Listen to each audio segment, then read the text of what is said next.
Hello everyone, hi, how are you guys doing today? Welcome back to another reaction episode of Doctor Who. Is this right? My name is Matt. Hello, what's up everyone? Doctor Who time. Last time on Doctor Who, we got Lux. Very fun episode. We got to deal with another god, with the god of light, Lux Imperator. Cool ass name. It was a goddamn cartoon, or more specifically, it was light that then projected into a cartoon and it became Mr. Ring-a-Ding as its avatar. Very fun. We did some Roger Rabbit shit. We got to have some meta fun with Doctor Who itself, and I theorized that Mrs. Flood might be the god of fiction, and maybe the storyline for the show is gonna be like, for this season, it's gonna be like, Doctor Who is fiction, it's not real. Within the fiction itself, which is some weird shit. We'll see what happens then. My basis for that is that every time that Mrs. Flood showed up, she has directly acknowledged the audience. Every single goddamn time, including her first time. Like during the Goblins episode. So that's what I'm thinking. That is my only basis. That and the fact that we just seem to be dealing with gods, like left and right. I do have to say, that episode, Lux, I had a lot of fun editing that episode, actually. I put an amount of effort that was unwise to put into that episode. Like, I'm already under like a time constraint to release these, try to release this before the next one comes out. And I put much more effort into that episode editing that I probably should have. But it ended up coming out on Friday, right before this episode that we're about to watch aired. And people liked it. People like the editing. The editing was fun. Because I like having fun in like a meta sense whenever I can. And because that episode was so meta, that means that I got to have some fun with like the frame as well as what was actually being shown on the screen. I inserted a bunch of like frames from different episodes all the way to classic. And then there's a segment where Doctor and Belinda like push the frame and they come out of the screen and they interact with the Whovians. When they pushed the screen, I made it so they actually literally pushed the frame that I made for my episodes. But that created a fun effect where the Doctor like reacts to what I did on the editing. And he's like, oh shit, I broke something. And it's like, yeah, that's really fun. Anyway, Whovians are real in the world of Doctor Who, or more specifically in the sub-world of Doctor Who, where there is a sub-universe where Doctor Who is fiction, but that world in itself is fiction to Doctor Who itself. Yeah, I don't know, it's confusing, but that's what it is. Anyway, we'll just move on with the next episode, I think. Alright, Patreon. They got the Patreon link in the below up on screen. You can watch the full-length reactions for this entire season we're about to do. I'm probably going to post a full length to this episode like earlier than when it comes out on YouTube, just because full length is easier to edit. And I'm probably going to do that for episodes moving forward, so you have been warned. Alright, that's it. Let's just watch this episode. Doctor Who Series 15, Episode 3. Let's go. Still wearing the same outfits, baby. That's actually something really cool about this, is that it seems like we're just moving from one story to the other. It's very continuous. It means, what, planet Home's Earth is broken. My parents are back home. Yeah. Are they safe? I hope so. I will meet your mom and dad, and I will make your dad laugh. My mom can whistle at my behind. You can't promise. Look at me. I can. I will. I do. Inspiring hope. We take another Vindicator reading because each single reading brings us closer to home. Okay, so that's what the season is. We're just gonna go random places and use the Vindicator. Eventually, it will lead us back home. 500,000 years in the future, we have jumped, baby. At last. Come on! Oh my god. Flashbacks to Series 1. Well. Alright, what are we doing? How did we put on the exact outfit we needed to put on? Alright, on to the next adventure. The Well by RTD and Sharma Angel Wolfall. Have I ever seen her work before? Okay, this is a real sci-fi episode. I feel like I'm watching The Expanse right now. Pretty nice. Oh yeah, everybody's like, yeah, what are you up to? My name is the Doctor. This is Nurse Belinda Chandra. I'm higher than Chinchapa. See? Apologies. Platoon leader Shia Castalian, I was not informed of your presence. Babes, we're vindicated. Now you can return us to our blue box immediately. Not very convincing. This is a test. Yes. 5 hours. Okay, we need to survive 5 hours. 15 days ago, all contact was lost. How many colonists? 35. Prepares! Advance. There's so many people here. I'm expecting at least 60% of them to die. Like, I'm expecting like maybe one survivor out of the characters introduced in this episode. This planet's uninhabited.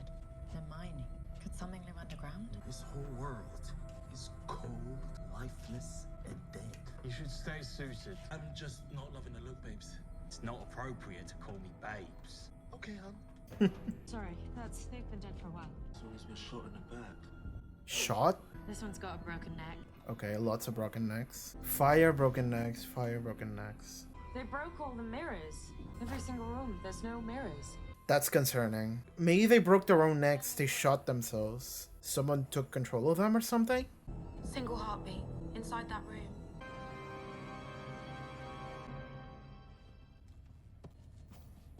She looks afraid. Can you take me home? Oh, she's I deaf. have a daughter. A mum passed her 2 years old, and I just want to see her. She's the only I shot survivor. her, right? I did it, but she was gonna kill me. I need you to keep everything audible, no private conversations. It doesn't matter the year. Signing still makes some people paranoid. I like that. I don't need a doctor. I just want to get home. Can you explain what happened? Alice, tell us exactly what Yeah. happened. Why did you kill this woman? They all went mad. Every single person just went mad, and it all happened so fast. The fact that she's the only survivor and she is deaf tells me that that is kind of a trigger. Now she can't sign. That's against the law. We have different laws. But you're right. It should be the law. Is there any mercury that escaped? I don't know. Why did they She- smash all the mirrors? It's okay. I don't think she knows much. So we just abandoned on protocol, is that it, ma'am? She doesn't look like she could break the necks of half the crew. Hope is irrelevant. Oh, this guy is very pragmatic. That's all I cares about. I am so on edge.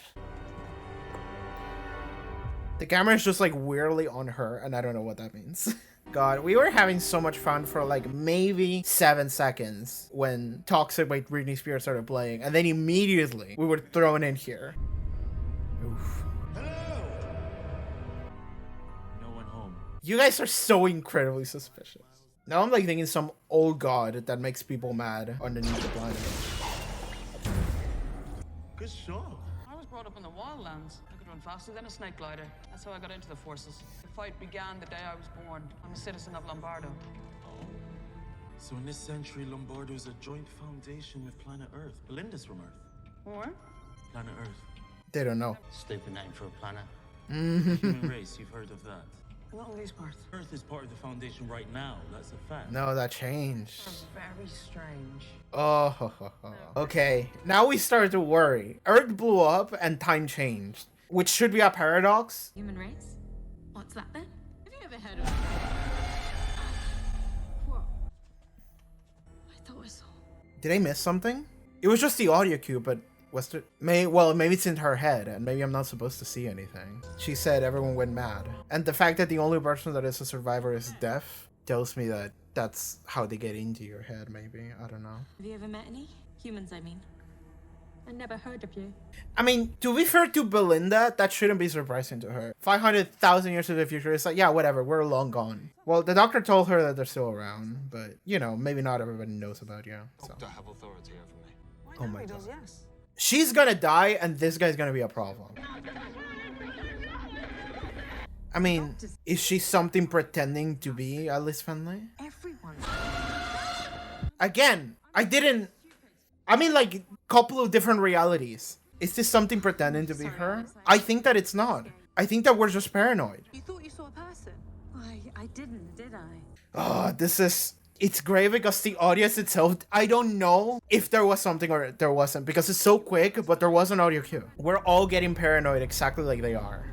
And it's like, I don't know if I should be, oh, he saw it too. Like, we're all getting paranoid. It's all getting in our heads just like it did everyone else. That's what I'm thinking. Okay, this time I saw something. There's nothing there. Look, I can see there's not anything. There's literally This time I saw like a black shadow or something. It was right on her back. There is absolutely nothing behind me. This is reminding me of the bug that Donna had on her back that changed the timeline. Stay looking at me.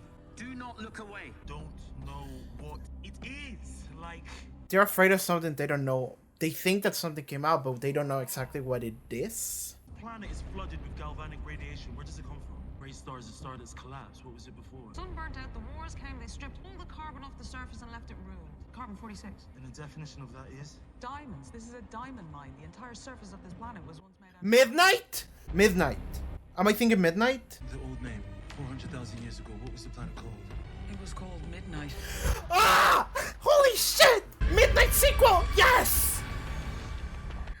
remember this. Oh no, she's gonna start taking everybody. Oh god.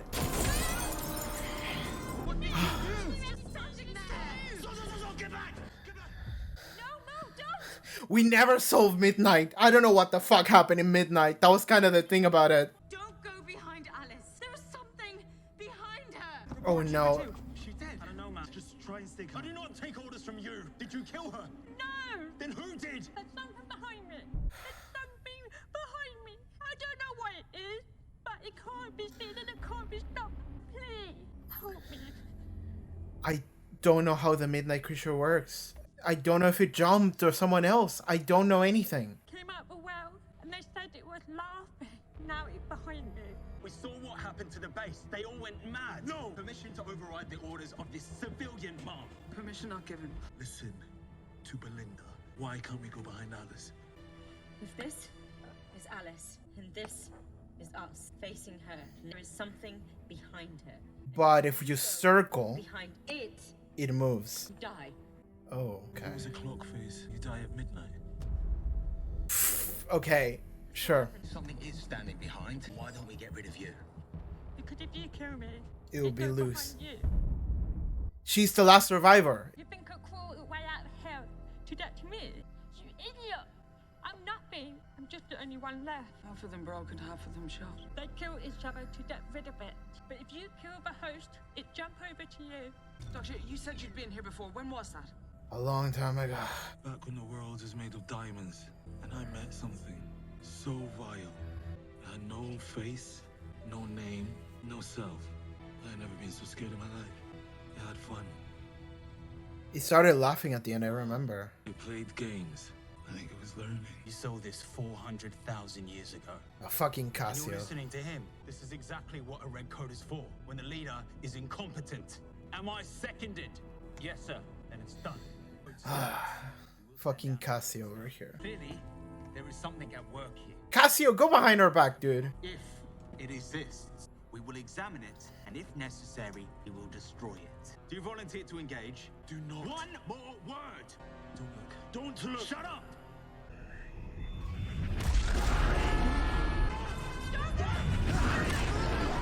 Stop moving, you piece of shit! Don't look! He's killing his own man like a fucking idiot! This fucking piece of shit. Dude! Alice, turn 180. She's gonna kill Casio.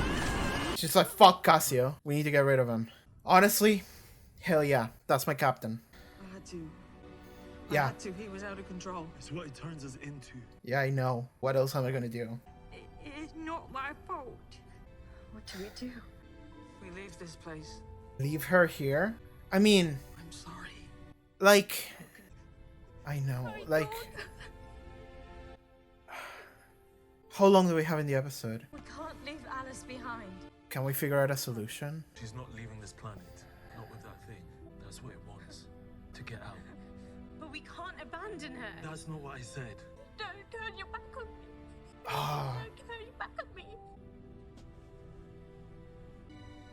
I'm now addressing the thing behind Alice Finley. oh? Gonna tell it to jump behind your back? No, just... You have waited 400,000 years. Who are you? What are you?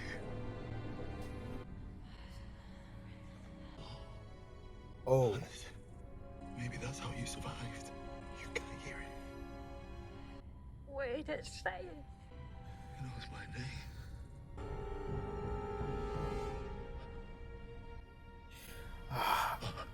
God, he's so goddamn good at acting! Oh, yes. He's just like frozen in fear.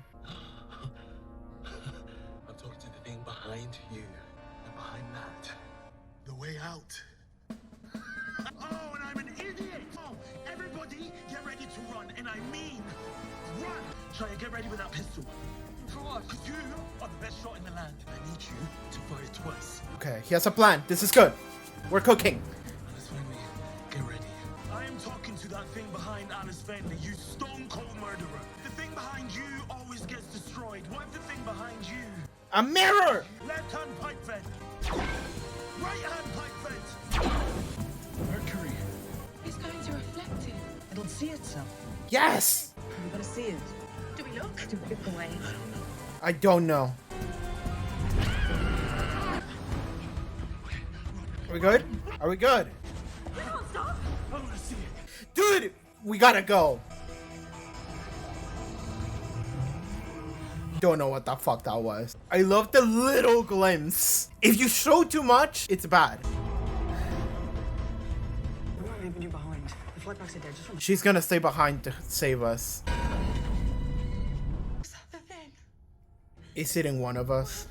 That looks clear. I am sorry, but we are not going anywhere. You don't think? It's here. Of course, it's the four most important characters here. One of us is gonna stay. I swear it's not me. I don't think it's me. No. No, but Belinda, it might not No, be. no. It's whispering. Oh, I'm so sorry. It's not your fault. Doctor. I promised that I would keep you safe. And I am telling that thing behind you. You can walk the universe on my back. Set her free.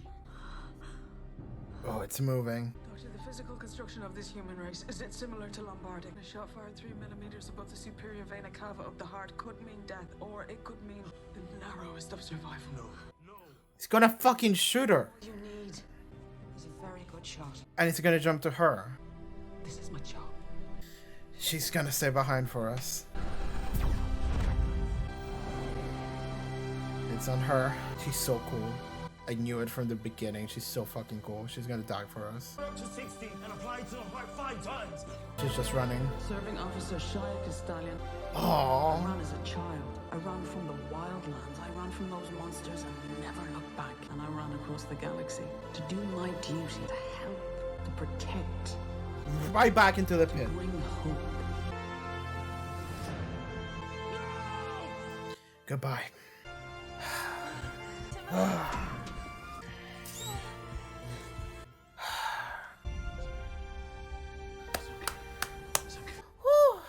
We got just in time. Super skin stitch. All mended. Thank God for future medicine. And Shia. Also gone. Are we safe? Yes. Damn, we got a midnight sequel, damn. I'd never heard of the Earth. Yeah. What's happened to the Earth? Good fucking question. Troop leader Shire should be recommended for posthumous recognition. She's talking to Mrs. Flood. If I'm right on that. He's got this sort of She's the bad wolf of the season. Every season we're gonna get a creepy old lady. You okay? Sounds like a nightmare down there. It's behind one of you, isn't it? What?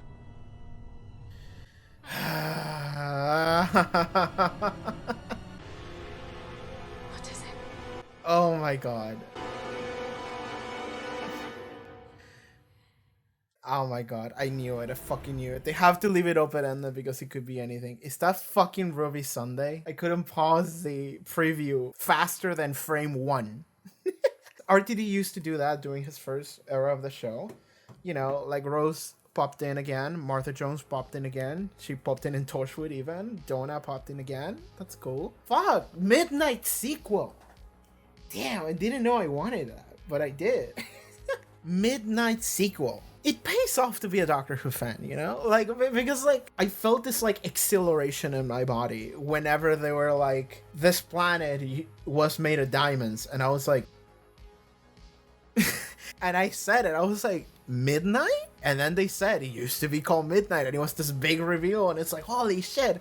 And I can imagine that if you're a new viewer, if you weren't here watching an episode that aired in 2008, which at this point it's been, what, fucking 17 years ago? Fuck my life, dude, I'm old. But if you didn't watch that, you wouldn't know what the fuck this is. It would just happen, and you would be like, I don't know, it's fucking Midnight Planet, whatever. But I knew, and if I knew, I said it before they said it. That's how locked in I was. What is interesting about the Midnight Creature here is that it's different from what we... Okay, so the Midnight episode originally was a very interesting episode. I haven't watched it in forever. I'm sorry, like I haven't rewatched Doctor Who in a long time. I tried to get a friend to watch Doctor Who alongside me. We could watch it in a group chat, three of us. That motherfucker downloaded the first season and then it was like, yeah, I'll get back to you. And then he never did. And I kept telling him whenever we want to watch Doctor Who, that motherfucker agreed to it and then never followed up on that. So that's the reason why I haven't rewatched that shit yet, because I was been trying to get a friend to do it. And motherfucker doesn't want to do it with me. He's too busy playing Fallout or some shit. And it's like, okay, whatever, man. I would have had Midnight knowledge up to date if it hadn't been for that motherfucker. Anyway, so Midnight. That episode was very interesting. It was an episode without a companion. It was just a doctor.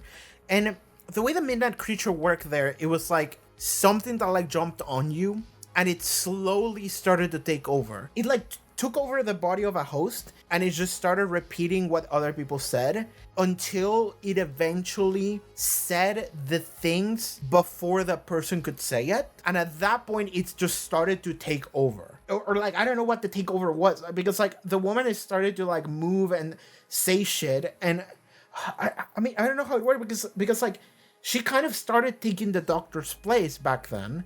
Like the midnight creature taking over the body of the woman, I remember. Because I remember that then she started saying shit before the doctor, and then everybody turned on the doctor and was like, oh, fuck this dude, it's on him now, because he's the one saying it later.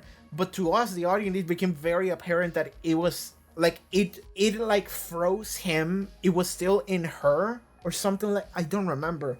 But it was fucking crazy. Midnight was so good, and the reason why it was so good is because it was so mysterious. Like, you didn't know what the fuck any of that was. You didn't get any answers. We survived Midnight just because there was one woman who could realize what was happening, and in the face of everything being dire and everybody turning on the doctor, she's the one person that was like, no, I'm fixing this. She opened the fucking door and just fucking yeeted herself and the woman out the fucking door, and then just fucking threw it back on the planet.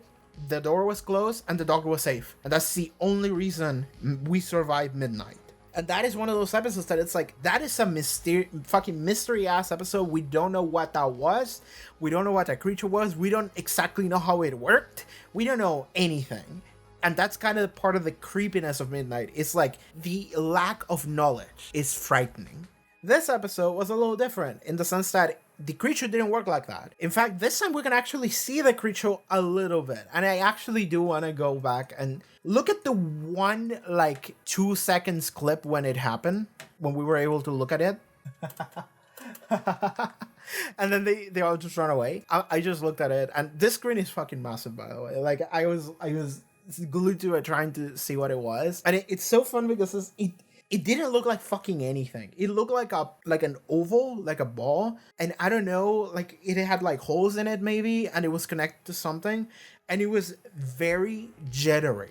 It was like moving at like a different frame rate, which is very creepy. And honestly, the fact that you don't really get to see very well what it is really fun. Because like, that's kind of like, I was worried for a second because like I was worried that RTD would have ruined the Midnight creature like Stephen Moffat ruined the Weeping Angels during Time of the Angels or whatever, which was like the Weeping Angels were so fucking good in Blink because everything about them was done in the editing and the direction. I mentioned this last damn 2 episodes in a row talking about Blink, but the Weeping Angels are fucking genius ass fucking enemies in Doctor Who because of that reason, because they are monsters done in the editing and the way that they only move when you're not looking at them, including the audience, is very fun. But something that Moffat did during Time of the Angels was that the angels just started moving and you can actually see them move. And it didn't look creepy, it kind of looked goofy. And in fact, it kind of ruined the Weeping Angel. Because like, the way that the Weeping Angels are described, it's like when you're not looking at them, they literally turn to stone.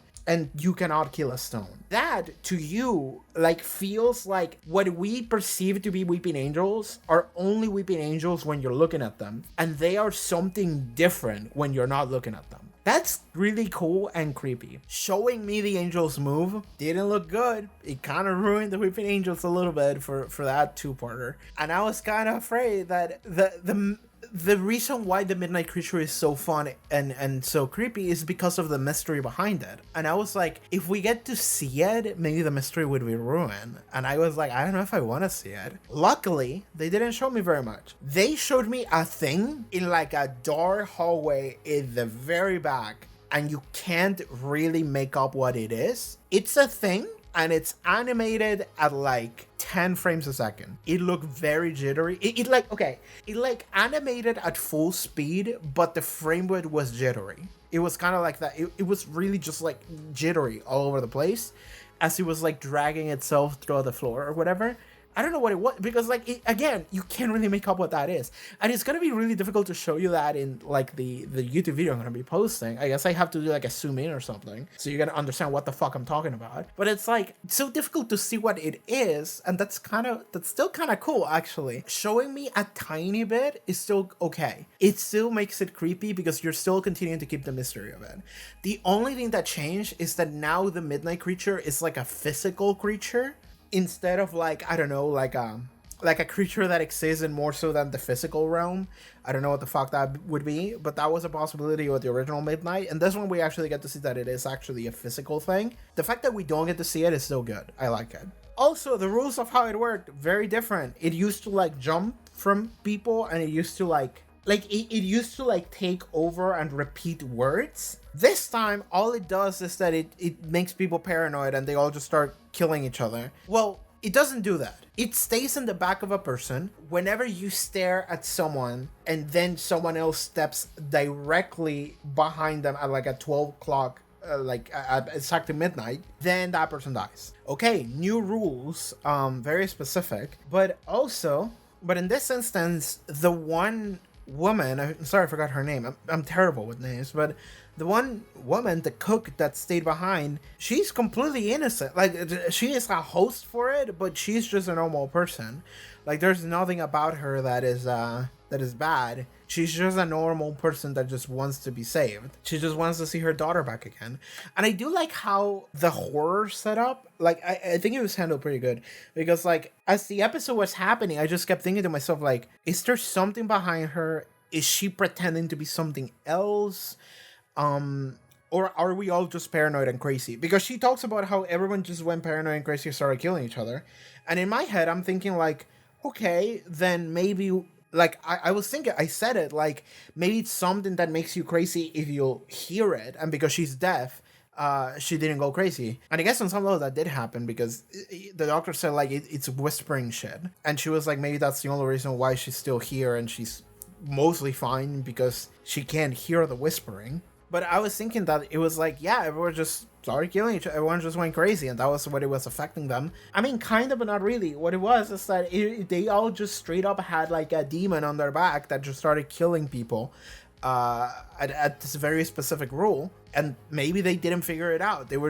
People just kept dying, and they were like, oh, it's on me and I can hear it. And then everyone just went like, okay, we're just going to start killing each other in order to like remove it from you. Eventually, just jump from person to person until there was only one left. And the only person left is the one person that can't hear its whispering, so she's still mostly okay. Like, mentally, psychologically speaking, she's still okay. She's just lonely, and she wants to see her daughter, and she's just this very poor woman that just wants to go back home. But she can't hear the whispering, and that's the only reason why she is okay. But she's still the host for it. God, this is just...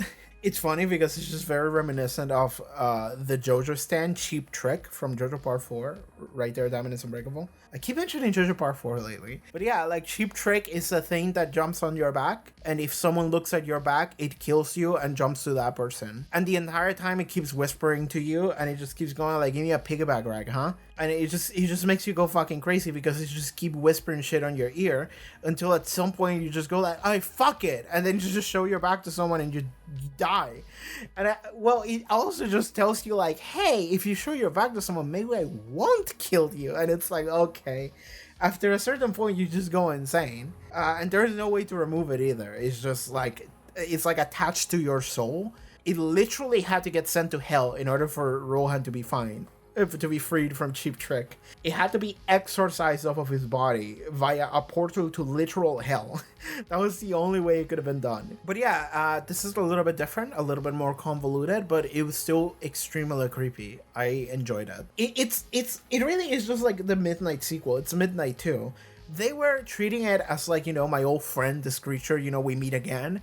And there was that level of like, oh shit, we're getting Midnight 2. It is also a Midnight sequel in the sense that it's not exactly the same. It has the same vibes going on for it, but it's a little bit different. And that is honestly maybe for the best. Like, if you redid Midnight, I mean, I would be happy to watch it and I would probably enjoy it. But I think that it would feel a little bit like a rehash. And I do like just grabbing an idea that you had and wanting to revisit it and actually doing it different this time. That's fun. I like that. Yeah, that's fun. It's fun that Russell T Davies just like looked at like some of the episodes that he made and he was like, Midnight was pretty good. Like, I made Midnight during my final year in Doctor Who. That was pretty good. Let's do it again. Let's revisit that shit.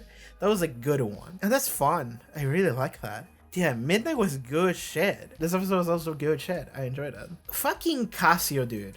Fucking Cassio. Like, the moment that you see him, you're like, oh, this guy sucks. He's gonna be trouble. And I was like, oh, the commander lady, she's gonna die, and then he's gonna be a piece of shit, and we're all gonna die because of him. Because of bad leadership. No, she didn't have to. She died later, but she did. Okay, the moment I saw her, I was like, she's gonna die. Like, that's the character, like, niche that she fits into. She's the, like, good soldier, noble woman that, like, wants to save people. And she's kind of a hard ass, but she's actually has a kind heart, And I was like, oh, she's gonna die to save us. And that's exactly what happened. But I thought that Cassio might be the trope of the dude that, like, survives. And maybe he has a change of heart or whatever. And like, at the end, he kind of apologizes. Or maybe he continues to be a piece of shit, but he still survives. No, he fucking died. We actually murdered him. She murdered him. Shia, I think her name was. She fucking murdered him. And honestly, good. Fuck that dude. Because, like, oh my god. Like, he was such a piece of shit. He immediately took over the operation. Well, not immediately, but eventually took over the operation. And the other fucking guys just went along with it. And what he did is that he was like, all right, let's test this theory of yours. And then he immediately kills his own men. And then he freaks out and he's like, oh shit. And he runs around, looks at it again, and he kills another person. And he's like, oh shit. Runs around, looks at it again, and he kills another person. And he's like, oh shit. And he looks around and he kills another person. It happened like 4 times until like fucking Shia stepped out and she was like, all right, fuck it. You, Cassio, look at me. Boom, dead. Sorry, doctor, I had to do this shit. Fuck that dude. And he was like, yeah. And I like that the doctor was like, this is what it turns into. Like, the doctor is really focusing on this, like, like, we're all killing one another. We're all devolving. And it's like, yeah, there is an element to that. And yeah, I do agree with him that we're all just fighting amongst ourselves. And, like, we are devolving as a result of this creature. And it's winning because of it. But also, fuck Cassio, dude. Fuck that dude. All my homies hate Cassio. Like, that dude just killed all of it. Okay, what is interesting about Cassio is that he had this line of, like, that guy was my friend. It's this thing of, like, he, like, had this, like, emotional, like, drive of, like, my friend died, and that's why I'm acting up. So he was being emotional for a understandable reason.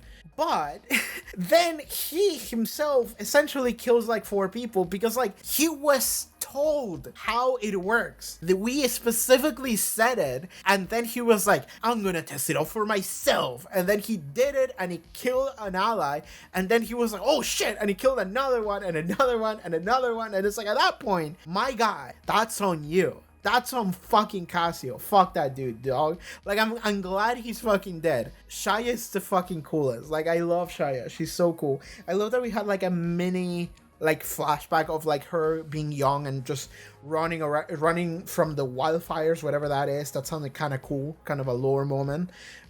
Maybe that will come back. Who knows? We had to see a little bit of it, and she's like, yeah, she has been surviving since she was young, and she was like, I do it to protect my people. And then she at the end just takes it with her and just leaps into the hole, and it's just like takes the creature down with her to the abyss. And it's like, that's really cool. The issue though is that maybe the creature escaped. We don't know that. They left it ambiguously open-ended because they wanted to fuck with you, and they wanted to also keep it so that maybe in 15 years during the third RTD era, he will revisit it again. He was like, oh, the Midnight Creature is back. Like, that could happen. But it also could not. And if it doesn't happen, then that's completely understandable. Like, they left it open-ended for that reason. It's like, is it? Isn't, like, when they're all looking at each other and they're like, and you hear like a little whispering, but like they focus the camera on them and you keep looking at them, but you don't see anything on their backs. Like, I was looking and I didn't see anything. Is it something there? Or maybe are they just paranoid? Who knows? It could be anything. It's like when Blink ends and then we have that moment of the doctor saying, don't blink. And it just shows you a bunch of pictures of random statues on like the street. And it's like, blink and you're dead. And it's like, oh, you have to be afraid of statues for the rest of your life. Thanks, doctor. It's like that. It ends and it just leaves you with something to think about and maybe be freaked out. But okay. Cool. All right. I enjoyed that episode. It's cool. I enjoy getting to revisit Midnight. It was a cool ass story, and we just went back to it. It wasn't the exact same execution of the concept, but it was close enough for me to be like, yeah. And again, I felt this exhilaration. I felt like a chill whenever they were like, it's midnight, because like the Midnight Creature is one of those things where it's like you're afraid of it because you don't understand it. It almost fucking cooked the doctor. Like, it was up to a random lady to save the day. And, like, we never got an answer to any of that shit. We just left. We just move on with our lives. So revisiting Midnight had this feeling of, like, oh, shit, this is a real one. This is, like, I'm not, like, fucking Lux Imperator, fucking Maestro, fucking Suthex shows up, and I'm like, whatever, who gives a shit? The Midnight Creature shows up, and I'm like, oh, fuck. Like, I'm gripping my chair. I'm like, oh, god damn it, what is happening this episode? Damn. This was good. I liked it. And I also have to give kudos to this episode for, like, this entire episode took place in, like 4 or 5 rooms. The one room where Ali's family is in. We spent, like, 50-60% of the episode there.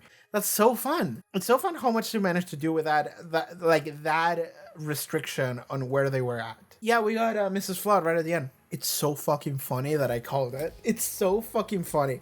Because I know how this shit works. I know how RTD does this fucking shit. He is like, bad wolf, bad wolf, bad wolf. Sirius 2 runs around.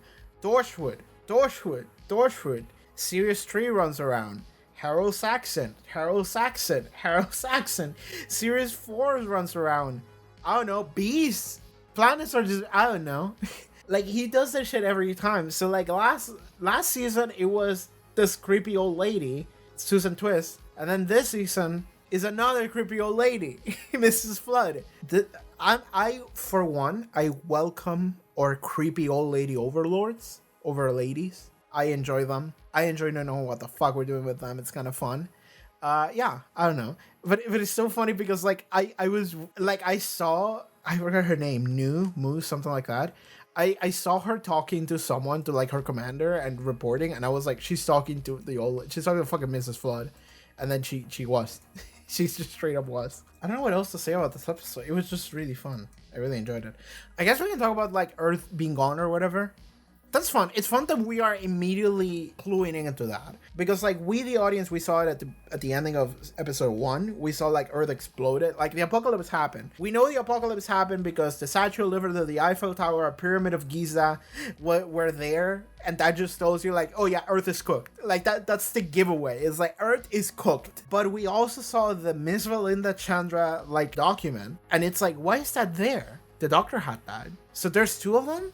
Maybe that's what created a paradox. Like, maybe the TARDIS will blow up and the one that he has will end up causing the Earth to blow up or something. Like, through the item. I don't know how that would work. I don't know. It's some sci-fi bullshit. But, like, yeah, we saw that. And now the Doctor and Belinda are finally catching up to us. And it's kind of fun because, like, Belinda at the end of episode 1 was like, Doctor, take me home. I don't fucking trust you. Episode 2, they came together and she was like, okay, I do trust you. Okay.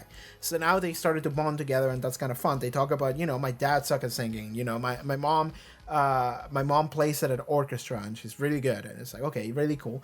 We're becoming acquaintance and we're friendly towards one another, and she trusts them. And the Doctor honestly is a very charming man, and he's trying really hard to just be nice and kind because he is a very, very kind person. especially this doctor. So in this episode, I like that it's like, okay, we're still trying, but we can't. And they start to consider the possibility of like, what if something happened to Earth? And then at the end of this episode, they have this moment of like, we asked them about Earth and they didn't know what it was. And the doctor especially had this thing of like, the doctor knows that Earth exists. He knows for a fact. And they're telling him like, yeah, we never heard about it. And they're telling him that his knowledge is wrong. And he's like, what?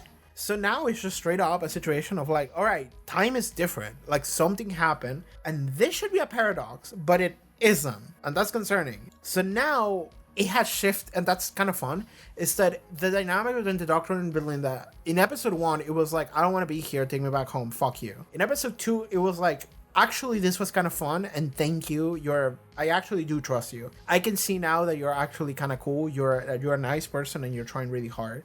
So thank you, and I do trust you. Okay, let's hang out. Now it becomes, oh fuck, something happened. We need to figure that out. And that's kind of fun. I like that. Like, whenever you're watching these episodic stories for Doctor Who, generally speaking, it's the Doctor and the companion going on adventures and having fun. In this instance, so far at least, it's about the Doctor and Belinda just trying to find a way back home and stumbling onto situations, this episodic storylines, but they are just trying to get back home any way they can. So, and that's kind of fun. Honestly, I like that. There is this consistent storyline that we're following them that is continuous. And that's what I liked about at the beginning of this episode, is that they're still dressed coming back from Lux. They're dressed in like the suit and the dress when they became cartoons. Like, that was fun. And they're still dressed that way. And it gives you this sense of continuity of like, oh, this is right after. And I remember, like, I don't know, any episode of the original RTD era, it felt like in between every episode, there were also stories that we didn't see. Like the Doctor and Martha and Donna, they went places that we, the audience, didn't get to see. But in this instance, we're looking at the Doctor and Belinda, and it looks like every episode happens immediately right after the previous one. And that's kind of fun. I like that. Makes it feel more real in a way. Because if we're doing this thing of like, oh, you know, the Earth exploded or whatever, it's like, okay, sure, that actually adds onto that sense of urgency, because they're not taking time to like detour or anything. It's like, no, this is real shit, and we're trying to figure that out. They just shot Belinda in the heart, but she was fine. You just needed a really good shot, and it's fun because it's like we already set up Shaya as a really good shot earlier, so that's gonna be cool. I don't know what the actress for Shaya is, but she looked very. I feel like I've seen her before, and she's really cool. Hi, sorry, an extra thing I wanted to record here, just to make it very quick, but I forgot to talk at all, basically, about the character of Alice Fenley, which I really enjoyed, and she's just presented to us as a deaf character, and it's cool that they did several things in this episode just to like essentially make some kind of comments on life as a deaf person. And just to be clear, I am not someone that necessarily understands the hardships that entails personally, but I could definitely sympathize with that. And there were a couple of things that I really enjoyed. There were a couple mentions of like, you know, like it's illegal to not be a nurse and not know sign language. And Belinda was like, well, from where I come from, laws are different, but you're right, it should be illegal. Just the little quick commentaries on the fact that like, you know, life as a deaf person is already difficult enough, and there should be accommodations for that, and they just get mostly ignored. And that is just one of the many like ways in which like, you know, life kind of sucks for disabled people, and it would be nice to have better living conditions for them to the best of our ability, but we don't have that. Of course, it varies from society to society, but you know, generally speaking, there's a lot that we don't do. We could be doing more and we don't. But particularly the one like instance that I really, really liked that just said a lot to me is whenever they're discussing what to do, like after we discover that the entity is the Midnight Entity and Cassio kills like 4 people or whatever, and they are considering like, hey, what if we just leave, right? And then the Doctor just starts talking about like, you know, we can't take her with us because then the entity will escape, and that is what it wants. Like, it can't escape alongside her. And when he's saying this, he turns his back to look at Belinda, and he's talking to the crew. And in that moment, we get to see how Alice Fenley, she gets really distressed, And then she just starts saying, "Don't turn your back on me." And I really like that moment because there's a there's a there's like one interpretation, but it has like a double meaning. That line, "Don't turn your back on me," and it's like, well, don't turn your back on me as in don't leave me, but also don't turn your back on me in the sense that, and this is clearly what she meant. It's don't turn your back on me because I can't read what you're saying and I don't know what you're talking about. You're ignoring me, which is not just rude, it's just scary. And that is just that moment of like, God, I'm thinking about like how, I don't know how you could do this in a way that wouldn't just be disruptive to the episode, but in my head I'm imagining a version of that scene where you're just in Alice Fenley's POV, you're just looking at it from her eyes, there's no audio, and it's just the doctor turning his back on you, and you don't know what's happening, and everyone just looks distressed, and they're talking and you don't know what it is, and you're like, no, what are you saying? Like, don't turn your back on me, please, I want to know, right? Like, I have a creature on my back, what are you saying, right? That's so scary. It has to be incredibly scary, and in that moment I really fell for that character. I really fell for Alice Fenley here. So yeah, I just wanted to mention that because like I was at it in the episode and I noticed that and I was like, oh, I didn't talk about that at all, but that is such a good moment. It is really just a moment where I in that moment understood like the fear of the disability, that these are a bunch of instances that probably happen very commonly, and I just like, because I can hear what people say, it's like, okay, I don't really have that, but I do have a fear of like, you know, like what someone says behind your back when you're not in the room or whatever. But in her instance, it's like, no, even if people are in the room, you don't know what they're saying, and they are clearly talking about you, and you have a killer monster thing in your back, you don't really fully understand it, and you're like, no, don't ignore me, don't keep me out of this, like tell me. And that is so scary to be in that situation, honestly. Like, I looked at her and she looked so distressed. She was like, please, I just want to see my daughter. Like, that was so sad. Yeah, I loved her. I think Alice Fenley, the character in this episode, was amazing. And just maybe like a final thing is that I notice how when they get in the elevator at the very end, when Alice Fenley and two soldiers get in the elevator says there's 4 people, and that just happens very quickly. It just says maximum capacity 6. There's like 4 lit up like people signs. It doesn't say 4, but there's 4 like little like icons that light up that represents 4 people, and that is telling you like, oh, maybe like one of the creatures like skip with them. I'm gonna be honest with you, I don't like that. Because that gives too much away. I know it was quickly and I didn't notice, and I can see how a lot of people maybe didn't. I still don't like that because that essentially confirms something in an episode where it feels like it would be scarier if they didn't. You know what would I have done?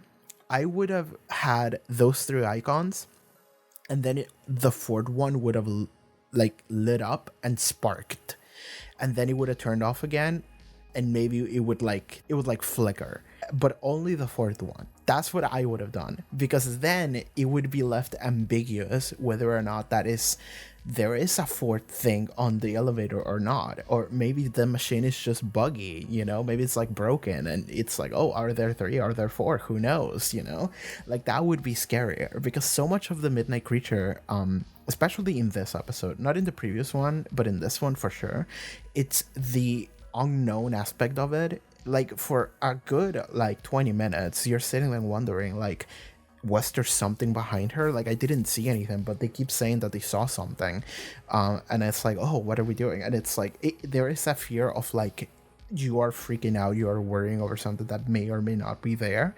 So I would have liked it if that is what happened at the ending. And it's such a minor change, you know, just make the light flicker instead of confirming it. So yeah, like that is the only thing I would have done, because then that doesn't really change anything other than just make it honestly better, because you're wondering, right? Being left wondering is better than to just have a confirmation in something that is spooky. Unless they want you to have a confirmation in the sense that like they have definite plans to bring back the Midnight Creature, of which there probably are two, because one of them was left at the bottom where the other one went outside. If that is what they want to say, there's multiple. I don't know. We have not much information, but yeah. Even if they wanted to confirm that, like it probably would come across as a reveal later. And if that is the case, I would have just made the light flicker, right? Just left it ambiguous. Like that is such a better choice if you ask me. Like I'm trying to think about like in what scenario would I want to do what they did instead of just making the light flicker. And all I can think about is like they probably just didn't think about that. And I like that idea so much more. Just the little sign flicker between 3 and 4. And you don't actually know if that is the machine malfunctioning or just there are 4 of them. Who knows? That is so fun. Anyway, that's it. That's all I probably wanted to say. I added an extra couple of minutes to my video that I just need to render and edit this as quickly as possible. It's already Friday. Okay. See you guys next time. Bye-bye. Take care. And alright, everyone, thank you for tuning in to this episode of Reaction to Doctor Who. If you would like to watch full-length reactions for all of the seasons of Doctor Who, I'm doing that over on my Patreon. Check out the description below. Social media, also the cool stuff that I do. See you guys next time. Bye-bye.